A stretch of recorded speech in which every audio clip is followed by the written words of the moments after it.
Around 45 million years ago, there was no millet, there was no rice, there was no wheat. It was a one single common ancestor. Millets are indigenous crops of India, but nobody has touched 10 years ago. It's part of a lot of our cultural traditions, and yet it's not a very popular crop. Millets are highly prized in the market. Whereas if you see the farmer who is producing millets, they are not directly benefited. Can you tell us a little bit about how your lab research would translate into real life applications? Largely we say millets are climate resilient. That's not totally true. Millets are a bit sensitive to climate. It requires water, so minimal irrigation is required. Are there any downside to gene editing for millet specifically, but also otherwise? Scientifically, the problem is that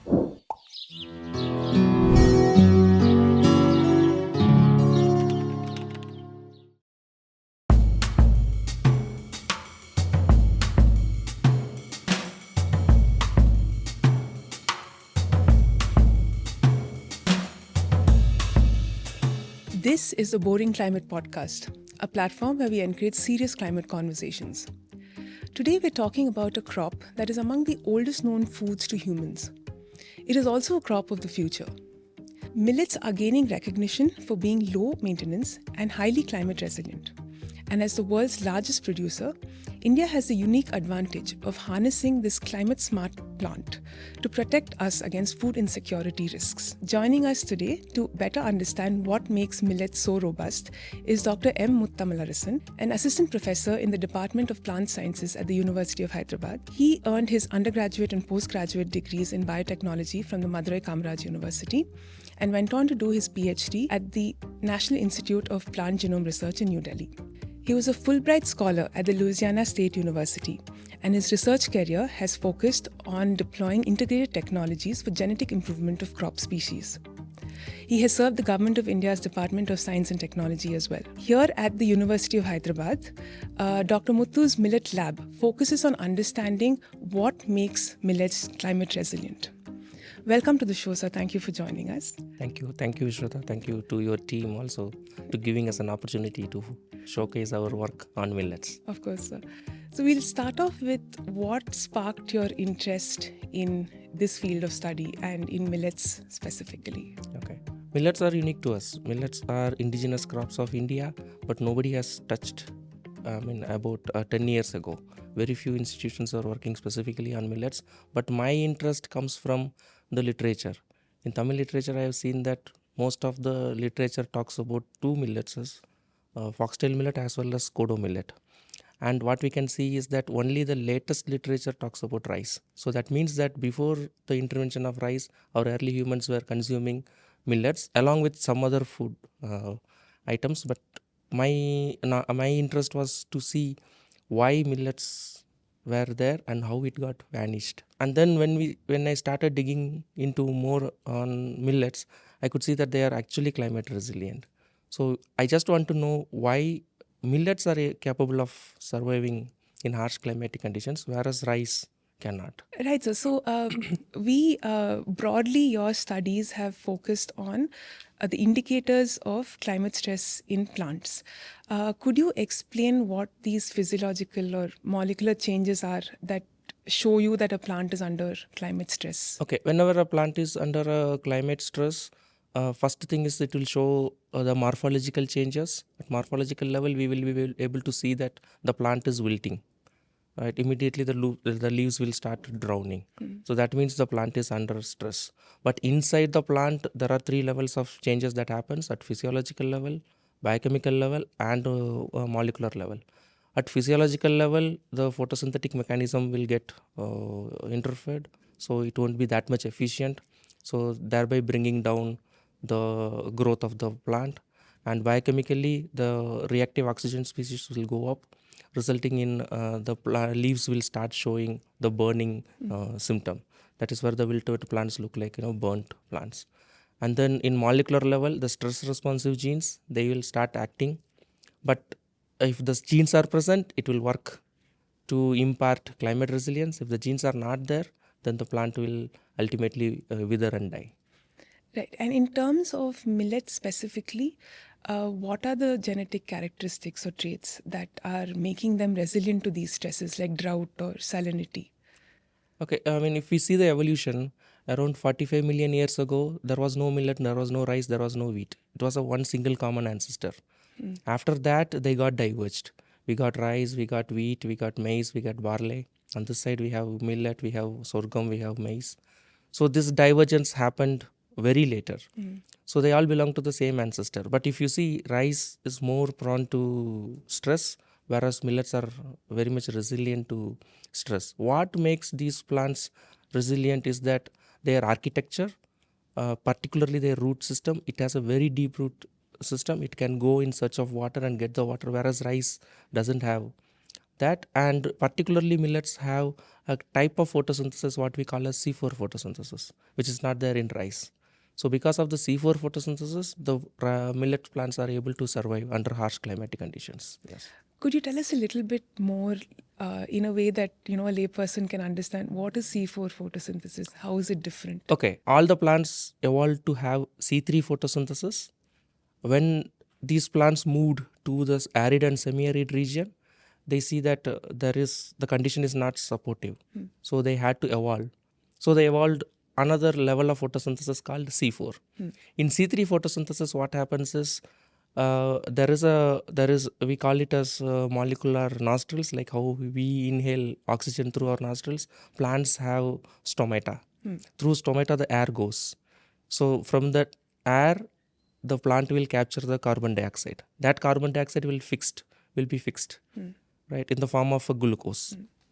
So when the stomata closes, automatically the process halts. The whole photosynthetic machinery stops. So the plant will die. Whereas in millets, it evolved in a specific way that even if the stomata closes, the mechanism will keep running. So that makes the distinct difference between C3 and C4. Right. Why did millets evolve like this? It is because, that is a nice question actually. It is because they were spread in the region where there is more of sunlight. So if you see millet cultivating countries, mostly they lie on this arid and semi-arid regions of the world, whereas rice was usually domesticated in the place where there was more of water. So more water was there and the climatic conditions were favorable, so rice domestication happened there. Right. Millets are not fully domesticated, they are semi-domesticated. So millets were domesticated in a region where there was no much of water. So evolutionarily, they are significant. Right. You actually almost answered another question I had. How would you compare rice and wheat and other dominant crops, their resilience and millet's resilience? That's what exactly we are doing in our lab. People have already sequenced the genomes of rice, wheat, etc. And millet genome has also been sequenced, and we have also done a lot of sequencing efforts. So now we know how many genes are present in all these crops. So now we are able to compare to see what millets have gained, what rice has lost, or what rice has gained, what millets have lost. Right. But in fact, there is one interesting study where my junior has shown that when he pulled out a gene from millet and when he transformed it in rice, through biotechnology, and when he expressed it in rice, the rice plants were able to survive even up to 45 degrees centigrade. Wow. Okay. So a single gene from millet can do wonder in the cultivated rice species. Right. So we'll get into your studies and research more deeply. But before that, can you explain to our listeners the difference between genome sequencing, gene editing, and genetic modification? I think it's often confused for someone who's not studying the... Since everything starts with G, maybe. Genome sequencing is simply knowing how many genes we have and what is the variation within the genes, right? And what is the composition of other non-coding elements in the genome. So genome sequencing, any layman can do. If they can isolate the DNA, they can give it to a company. All companies do sequencing, right? Sequencing companies. And now it has become cheaper also. So it is affordable for anyone to perform genome sequencing. But the major task comes when we have the data. Data analysis has to be done by experts. That's where we have bioinformaticians who perform the data analysis. There we identify the genes. So we will get to see, okay, these are all the genes responsible for growth. These are all the genes responsible for development. These are all the genes responsible for stress response. So when we know these subsets of genes, then we can play around those genes. So this is about the genome sequencing. Genome editing is like, sometimes what happens, some trait which we don't want, say for example my plant is susceptible to a disease. That means it is having some susceptibility determinant. Some gene could be there which is conferring that susceptibility. So we can edit the gene. That means we are sending a molecular tool inside. We are cutting the gene so that we are stopping the function of the gene. So genome editing is more of stopping the function of a gene. So this is genome editing. And genetic engineering is, as I told you before, millet has some gene which is responsible for drought tolerance, for example. Rice is sensitive to drought. Now I can pull that gene and I can engineer it in rice. So that is engineering. Right. So these are the basic differences between these. Right. And you focus mainly on the sequencing and editing. Sequencing and editing. Millets. Yes. Can you tell us a little bit more on that? Yes. We have around 155 different varieties. You can see the variation. These are different. These crops are from the different eco-geographical locations of the world. So each crop is unique. Foxtail millet means, that doesn't mean all the foxtail millet in the world are same. So each crop or each cultivar, each gestation, each variety is different. Few could have black grain, few would have red color grain, few would have white color grain. Even the plant height, everything varies. So genetic variability, that variation is very much important. So we have collected a very good diversity panel. And then now my students are working in the field to phenotype the plants. Phenotyping means they are measuring the height, length, time of flowering, everything. We have some 50 parameters which are being recorded. So now we are trying to identify the genes which are responsible for those parameters. So once we land on the gene, it would be easy for us to improve millets further for cultivation by the farmers. And when you say by improving millets further, what all are you focusing on in terms of its genetic traits? What do you want to improve? Largely we say millets are climate resilient, right? But that's not totally true. Millets are a bit sensitive to climate, right? It requires water. That doesn't mean it will stay without water. Right. So minimal irrigation is required. So how much irrigation is required, that degree of this thing varies. Right. So we want to see which are the genes responsible for that. So we have already identified a few genes. So we are playing around those genes. And millets are able to survive even up to 45 degrees centigrade. Right. So now we have identified few genes which are responsible for that heat tolerance. So my students are characterizing those genes. And particularly what we talk about millets is that millets are rich in nutrients. Yes, it is rich in nutrients. But if we consume those millets, it doesn't mean that we will get all the nutrients that is present in the grain. Millets do have a certain level of anti-nutrients, particularly phytic acid. This phytic acid stops the bioavailability of these micronutrients in the human body. So anyone thinking that I will eat millets, I will get all the nutrients, it might not be true, because those grains might also have phytic acid. So we have to reduce that phytic acid. That is where we are using genome editing to develop low phytic acid lines. So these are the major things that is going on in my lab. Right. Earlier you were mentioning that your students and you are on the field working. Can you tell us a bit about that? We saw some, plants that are harvested and all of that. So that aspect of your work, can you tell us? Yeah, very lately we have become farmers. So we have a piece of land within the university where we are cultivating all our varieties of foxtail millet as well as kodo millet. And then from the day of germination until the day of harvest, my students will be standing in the field and they will be recording each and every data of each and every plant. So we will have a huge data. Now with that data, we can easily identify the genes responsible for any trait. Whatever the trait that we are, say for example, germination is very important. Farmer sows the seeds today. Tomorrow it should germinate. It should not take 5 days. Otherwise it is actually delaying the process. Right. So early germination is also required. Early flowering is required. The plant should flower immediately so that it will produce the seeds. If the plant is producing flowering very lately, then again harvest will be delayed. Right. So for benefiting the farmers, we should know which are the genes responsible for those traits, and we have to modify the plant accordingly so that the farmers will be benefited. Right. So although reaching the seeds to the farmers will take much time, it's a long term process, but now we are in the early stage of identifying the genes. Right. Can you tell us a little bit about the work you do at the Millet Lab here? Your day to day. So, how does a normal day look for you in the Millet Lab? As I told you, we work in both in the field as well as in the lab. In the field, it is more of phenotyping, where we grow the plants and we observe them and we record their behavior. Yeah, in the lab, between field and the lab, there are greenhouses where we grow plants in controlled conditions. Say, for example, in field, you cannot grow the plants all throughout 365 days. It is climate centric and season centric. So in greenhouses, you can mimic the climate. So we also cultivate the plants in the greenhouse for small scale experiments. So from the field as well as the greenhouse, the plants will come to the lab where we can do molecular biology.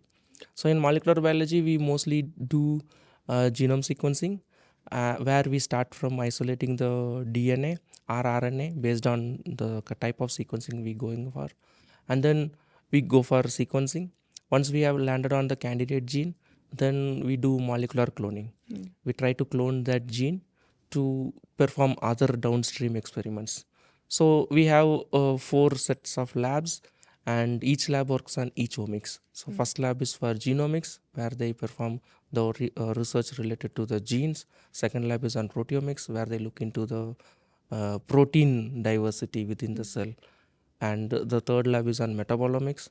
So beyond proteins, there are metabolites which the plants secrete, and many of those metabolites work for the plant, and we are seeing that some of the metabolites are also beneficial to the humans.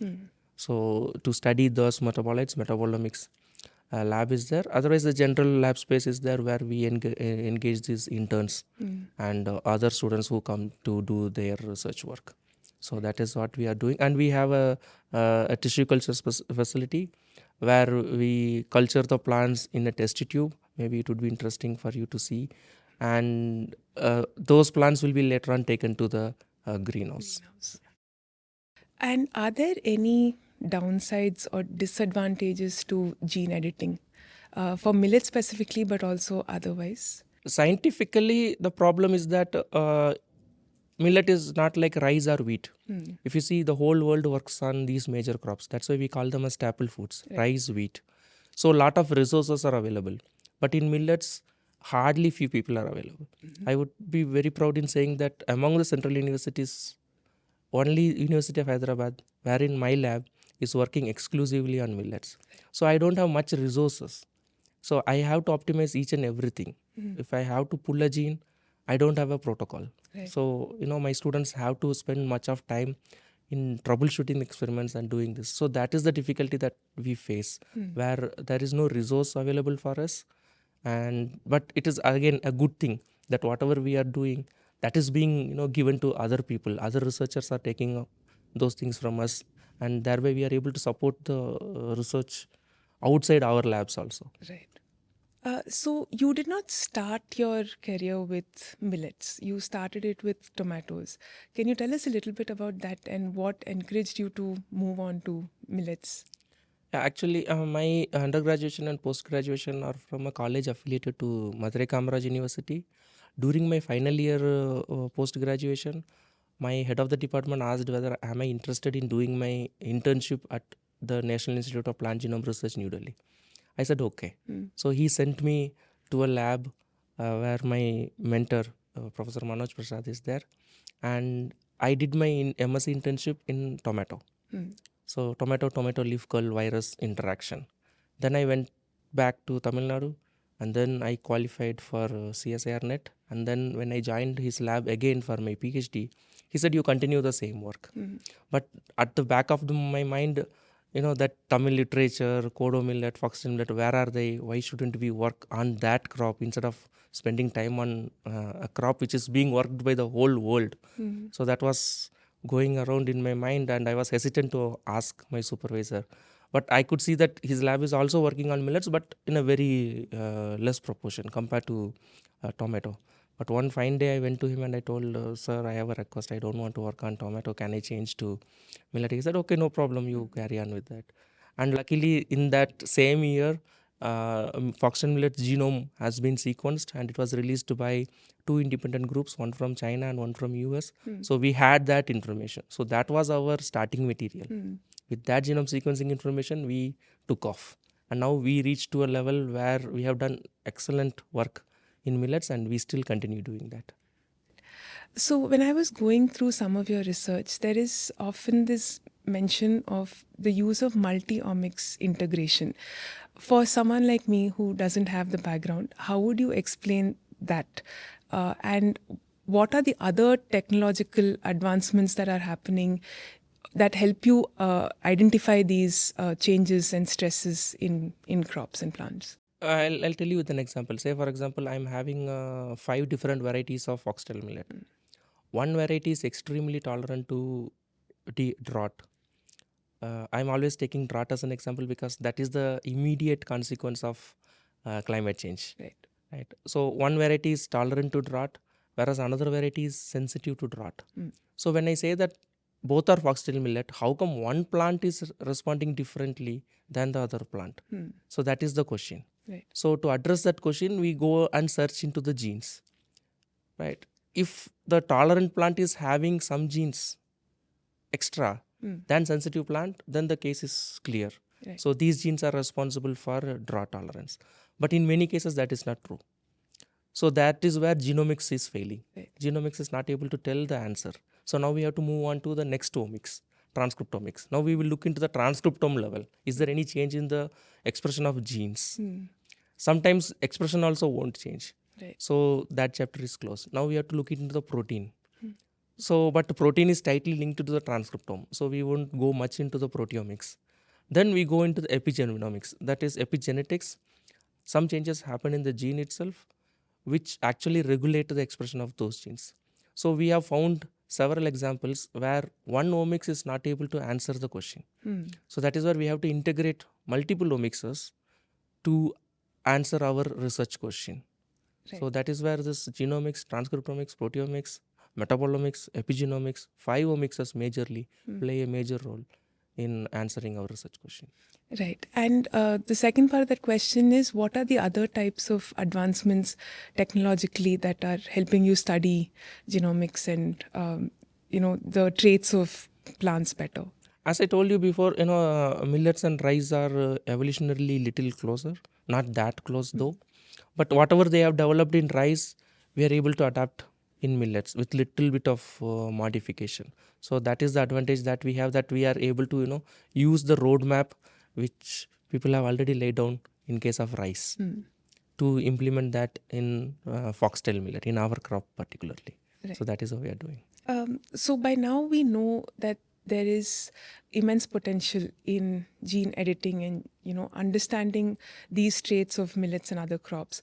But when we come down to the application of it, a major application is food security and nutritional security. Can you tell us a little bit about how your lab research would translate into real life applications? Okay. Basically, my lab is doing basic research. So we are not doing applied research. So for applied research, it will take much of a time. Right. So particularly now we are not focused on delivering a product to the farmer. In fact, we are more focused on generating the knowledge. With that knowledge, we will be able to do something better to the farmer. So that is the long-term goal. Ultimately, every farmer needs a good seed. Right. So that is the goal in our mind.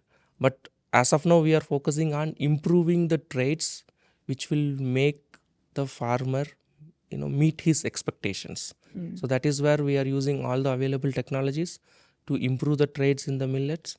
Indifferently we are doing, ultimately we have to integrate into a single plant, which might take much of a time, and then that can be delivered to the farmer, provided there should not be any policy issues. Like now we have a lot of hurdles in terms of biotechnologically releasing biotechnologically developed seeds to the farmers, except for BT cotton.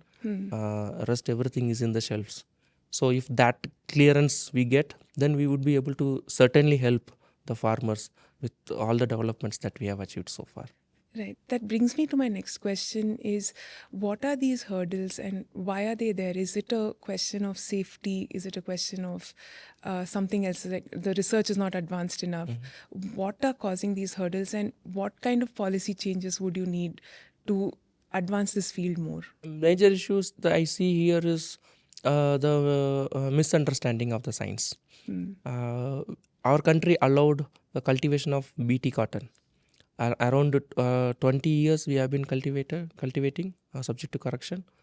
But if you see our productivity graph, once India was nowhere in the cotton producing countries, now we are in the top two, right? We are always there. Right. So just bringing one seed from US had transformed our agriculture. No cotton farmer goes into loss because their crops are now resistant to the pest infection. Right. Same thing we are trying to do with biotechnology for the crop species that humans consume, but somewhere there is a misconception that these might harm the humans, and that is where the policy issues are there, where we are not allowed to release those seeds to the farmers. One interesting case is this BT brinjal, which India indigenously developed, but we didn't adapt it. The country which bought these seeds from us, that is Bangladesh, which is now producing more of a brinjal than India. So such hurdles are there, which are purely regulatory issues as well as policy issues, which had to be resolved by the respective governments. If that could be done, then there is a better future. You mentioned this misconception that it could harm us. What causes that misconception? Is just the lack of knowledge of what goes behind the editing and modification, is it? Or is it something else? There are two things here. One is genetic engineering and one is genome editing. Right. India didn't allow genetically engineered crops to be released. But now, in the last 2 years, Department of Biotechnology, Ministry of Science and Technology has given us the guidelines how to release gene edited crops to the field trials, not to the farmers per se. So at least in case of gene editing, we can see a future. So when they are allowing us to do field trial, then that means simultaneously it can also be released to the farmers. But government is not allowing genetically engineered crops, what we call as GMOs. Gene edited crops doesn't come under GMO label. Right. So that is it. You mentioned that your interest in millets was sparked by Tamil literature, but millets also form it's part of a lot of our cultural traditions, and yet it's not a very popular crop. Do you think private investments or public-private partnerships, things like that could encourage and make millet more popular, market it as something that is good for people and therefore also benefit farmers and other things around that? That is a good question actually. Popularity is not there. Slowly it is gaining popularity, but now it has become food for elites. Middle income people are not able to afford. Millets are highly priced in the market. Whereas if you see the farmer who is producing millets, they are not actually directly benefited. Right? That is where we need the intervention of public-private partnership to bridge this gap. Somebody should get from the farmers at a better price, and it should be marketed where the price should be affordable to the low and middle income groups. If you see, there are two aspects that we always talk about: hunger and hidden hunger. Hunger is just not getting food, but hidden hunger is not getting nutritious food. So this hidden hunger is prevalent among middle and low income population. So if that has to be circumvented, rice and wheat is not enough. So they should be able to get millets also in their diet, or otherwise somewhere public-private partnership should happen to distribute these millets through the public distribution system, PDS, or in the midday meal scheme to the school children directly. So that is where these PPP role would be very much beneficial for both the producer as well as the consumer. Are there any efforts that you are doing and your department is doing to popularize millets among people? The year 2023 was celebrated as the International Year of Millets, and since then we started doing lot of outreach events. One of our mega event is called Millet Utopia, where we bring all the school children of class 8, 9 and 10 to those university, and where we sensitize them on millets. We conduct several competitions, and the whole day they will be thinking, eating everything on millets only. The competitions will be on millets. Their food will be based on millets, and in the end we give them the prizes. And what we are seeing is that every year the number of respondents we are getting is increasing. First year we had 800 students, and last year in this January 4th, we had 1300 students from 55 different schools in this campus. So all 1300 students were sensitized on the benefits of millets. Beyond this, we also do outreach on campus. Even when somebody invites us to go and give a talk, so that also we do. And also we take interns who come here to be a part of our millet research, so that they will get motivated to do further research in millets, so that they won't divert away to any other crop.